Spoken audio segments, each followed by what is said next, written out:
नमस्कार दोस्तों, आज हम भाग 4 लेकर आए हैं। इसके पहले हमने भाग 3 पढ़ा था। अब तक हमने संविधान का इतिहास, मौलिक अधिकार, नागरिकता, नीति निर्देशक तत्व और मौलिक कर्तव्य को समझा है। आज हम जानेंगे कि केंद्र सरकार की शक्तियाँ, केंद्र सरकार कैसे काम करती है। यह एक संसदीय लोकतंत्र है। इसका अर्थ जनता अपने प्रतिनिधित्व को चुनती है और उन्हें के माध्यम सरकार बनती है। इसके बारे में जान लेते हैं हम राष्ट्रपति। तो राष्ट्रपति का जो उल्लेख है वह है अनुच्छेद 52 से लेके अनुच्छेद 62 तक इसका उल्लेख किया गया है। भारत के राष्ट्राध्यक्ष को राष्ट्रपति कहा जाता है। राष्ट्रपति देश का प्रथम नागरिक माना जाता है और संघ की कार्यपालिका की समस्त शक्तियों उनके नाम पर निहित होती है। लेकिन भारत में राष्ट्रपति अधिकांश कार्य प्रधानमंत्री और मंत्रिपरिषद की सलाह पर करते हैं। राष्ट्रपति का चुनाव कैसे होता है ये भी जान लेते हैं। राष्ट्रपति का चुनाव सीधे जनता द्वारा नहीं किया जाता। उनका चुनाव एक निर्वाचन मंडल द्वारा किया जाता है जिसमें संसद के निर्वाचित सदस्य शामिल होते हैं। राज्य तथा कुछ केंद्र शासित प्रदेशों के विधानसभाओं के निर्वाचन सदस्य होते हैं और ये मिलके राष्ट्रपति का चुनाव कराते हैं। राष्ट्रपति बनने की योग्यता क्या क्या होगी ये भी जानेंगे। तो भारत का नागरिक होना चाहिए, कम से कम 35 वर्ष की आयु होनी चाहिए, लोकसभा का सदस्य चुने जाने की सारी योग्यता उसमें होनी चाहिए और किसी लाभ के पद पर ना हो, जैसे सरकारी पद हो उस पद पर नहीं होना चाहिए, तो भारत का राष्ट्रपति बन सकते हैं। राष्ट्रपति की अब शक्ति क्या क्या है यह भी जानते हैं। कार्यपालिका संबंधित शक्तियां देख लेते हैं। सबसे पहले राष्ट्रपति की, तो प्रधानमंत्री की नियुक्ति करता है राष्ट्रपति। अन्य मंत्रियों की नियुक्ति प्रधानमंत्री की सलाह पर भी राष्ट्रपति करते हैं। राज्यपाल की नियुक्ति भी राष्ट्रपति करता है और कई संवैधानिक पदों पर नियुक्ति राष्ट्रपति द्वारा की जाती है। अब ये विधायी शक्ति क्या होती है, तो संसद के सत्र का बुलाना और स्थगित करना ये भी राष्ट्रपति की शक्तियों में निहित होता है। संसद द्वारा पारित विधेयकों पर स्वीकृति देना, संसद को संबोधित करना, आवश्यक होने पर अध्यादेश जारी करना जब संसद का सत्र न चल रहा हो तब। इसके बाद में तीसरी जो शक्ति है वह है न्यायिक शक्ति। तो राष्ट्रपति कुछ मामले में क्षमा, दंड में कमी, दंड स्थगन या दंड परिवर्तन कर सकता है। यदि किसी व्यक्ति को दंड दिया जाता है उच्च न्यायालय द्वारा तो वे राष्ट्रपति से अपील कर सकते हैं कि वह सुधरना चाहते हैं या ऐसा भारी दंड न हो जिसे क्षमा किया जा सके, तो उन्हें राष्ट्रपति क्षमा कर सकते हैं। इसके बाद जो है चौथा है आपातकालीन शक्तियां भी होती हैं। संविधान के अनुसार विशेष परिस्थितियों में राष्ट्रीय या राज्य या वित्तीय आपातकाल की घोषणा की जा सकती है। ये भी शक्ति राष्ट्रपति के पास होती है। इसके बाद में हम उल्लेख करते हैं उपराष्ट्रपति का।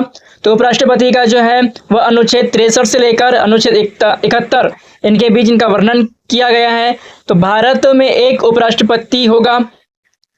उपराष्ट्रपति का सबसे महत्वपूर्ण कार्य राज्यसभा के पदेन सभापति के रूप में कार्य किया जाता है, यानी राज्यसभा के सभापदेन को उपराष्ट्रपति कहेंगे। यदि राष्ट्रपति का पद रिक्त हो जाए किसी कारणवश, यदि देश में अगर राष्ट्रपति नहीं है या वे उपलब्ध नहीं है, तो ऐसी स्थिति में उपराष्ट्रपति राष्ट्रपति का कार्यभार संभालता है, कार्यवाहक राष्ट्रपति के रूप में कार्य करता है।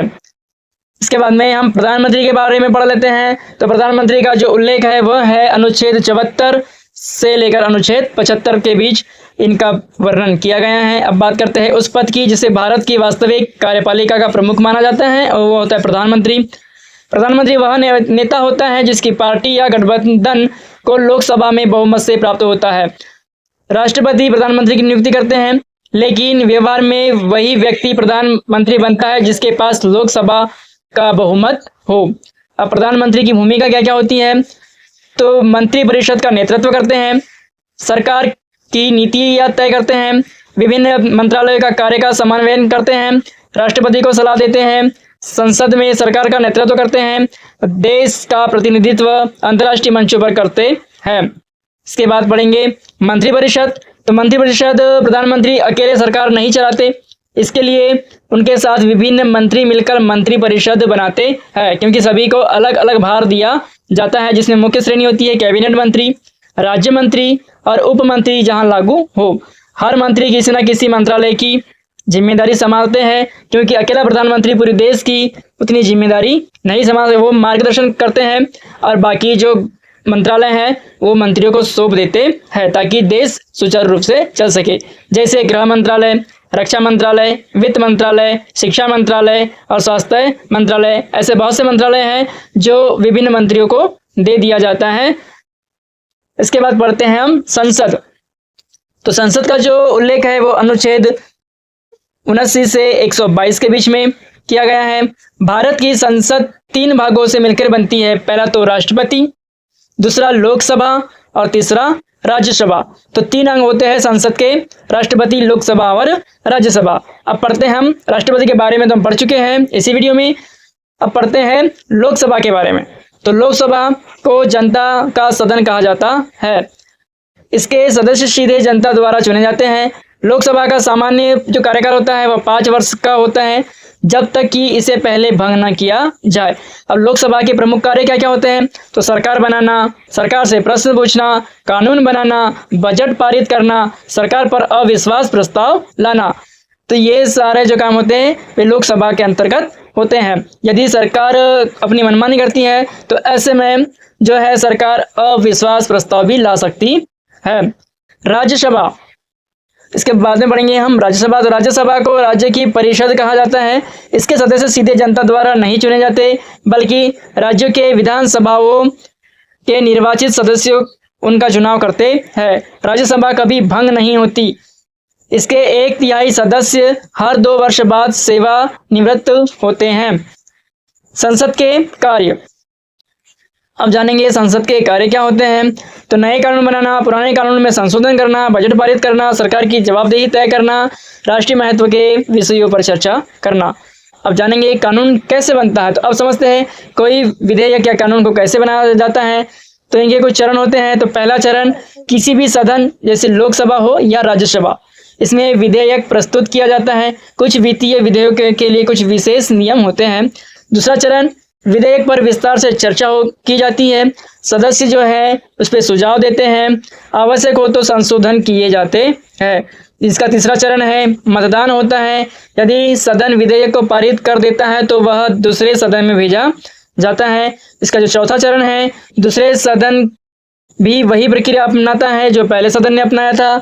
यदि दूसरा सदन भी विधेयक पारित कर देता है तो उसे राष्ट्रपति के बाद भेज दिया जाता है। और 5वां चरण जो है कि राष्ट्रपति उस विधेयकों को देखेगा, उस स्थिति को देखता है और उसे स्वीकृत कर देता है। यदि स्वीकृत कर देगा तो कानून बन जाता है।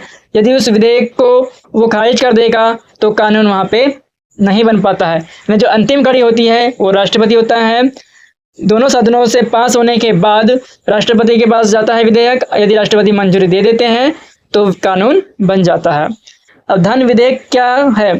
धन विधेयक यानी मनी बिल केवल लोकसभा में प्रस्तुत किया जाता है। इस पर राज्यसभा केवल सुझाव दे सकती है, अंतिम निर्णय लोकसभा का ही होता है। संसद क्यों महत्वपूर्ण है? अब जानेंगे कि संसद महत्वपूर्ण क्यों होती है। तो संसद जनता की आवाज होती है। यदि संसद ना हो तो कानून नहीं बनेंगे, सरकार जवाबदेह नहीं रहेगी, जनता की समस्या राष्ट्रीय स्तर पर नहीं उठेगी। इसलिए संसद को भारतीय लोकतंत्र का प्रमुख स्तंभ माना जाता है। तो आज हमने सीखा राष्ट्रपति कौन होता है, उसकी शक्तियां क्या हैं, उपराष्ट्रपति की भूमिका इस वीडियो में पढ़े, प्रधानमंत्री, मंत्रिपरिषद, संसद की संरचना, लोकसभा राज्यसभा के कार्य, कानून किस प्रकार से बनता है। अब आपको यह समझ में आ गया है कि भारत की केंद्र सरकार संवैधानिक ढांचे के अनुसार कैसे काम करती है। अब हम अगले भाग 5 में हम विस्तार से समझेंगे, ये भी जान लेंगे कि अगले वीडियो में हम क्या क्या समझाएंगे। न्यायपालिका, उच्च न्यायालय, उच्चतम न्यायालय, राज्य सरकार, राज्यपाल, मुख्यमंत्री, पंचायती राज, चुनाव आयोग, संविधान संशोधन, 3 प्रकार के आपातकालीन और 12 अनुसूचियों को सरल भाषा में हम समझाएंगे। तो इस वीडियो में इतना ही। यदि आपको वीडियो अच्छी लगी हो तो प्लीज़ चैनल को सब्सक्राइब करना है और लाइक शेयर भी कर दीजिए। आगे ऐसी ही पूरी सीरीज संविधान की इस चैनल पे मिलेगी। अंतिम भाग बच गया है 5वां संविधान का। उसके बाद जो हम हैं इसमें अनुच्छेद 1 से लेके अनुच्छेद 395 पूरे अनुच्छेद की एक सीरीज बनाएंगे ताकि आपका कोई भी अनुच्छेद छूट ना पाए। तो वीडियो को लाइक करके चैनल को कर दीजिए सब्सक्राइब। मिलते हैं नेक्स्ट वीडियो में, तब तक के लिए जय हिंद।